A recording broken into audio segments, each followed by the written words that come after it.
کچېرې تاسو د خپل ماشوم د دماغ او صحت د بربادۍ نه بچول غواړئ نو د دې 5 خبرو احتیاط ورته تاسو وکړئ، ځکه چې په دې کې 5مه خبره کومه چې دا نن سبا هر یو ماشوم د دې شکار شوی دی. د ټولو نه اول د ماشوم خوب پوره کول د هغوی د دماغ او صحت او د وجود صحت دپاره ډېر ضروري دي، چې په دې کې د ماشوم د دماغ او سیل او د وجود څومره هم اندامونه دي د هغوی سیل ډېر په تیزۍ سره نشونما کوي.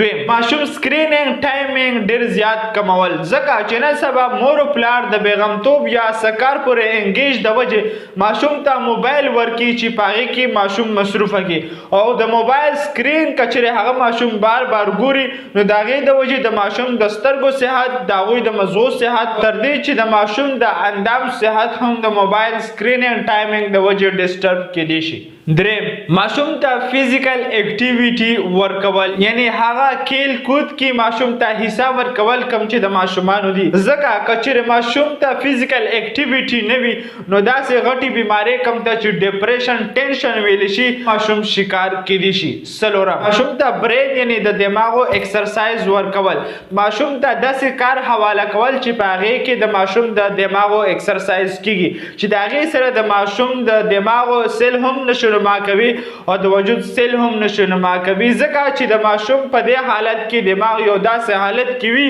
چې په دې ټایم کې هر یو ایډیا داسې کیپچر کوي چې هغه په مکمل زندگی کې بیا ترې نه هیریږي. او پنځم چې ډېر ضروري دی، ماشوم دغه خوراک نه بچ کول کوم چې ریفاینډ دي، نن سبا چې عام سټورونو کې میلاویږي چې په هغې کې مساله، شوګر او مالګه ډېره زیاته وي چې ماشوم یې ډېر په شوق سره خوري، خو دا د ماشوم د صحت او د هغوی د دماغ او صحت دپاره ډېر نقصاني دی. ماشوم ته فرش سبزي ورکول او فروټ ورکول چې دا مکمل د ماشوم د دماغ او صحت او د وجود د اندامونو صحت دپاره یو بهترین غذا ده. دغه شان میډیکل انفارمیشن دپاره زموږ سره اوسئ او د خپل ماشوم د صحت خیال تاسو وساتئ. شکریه، الله حافظ.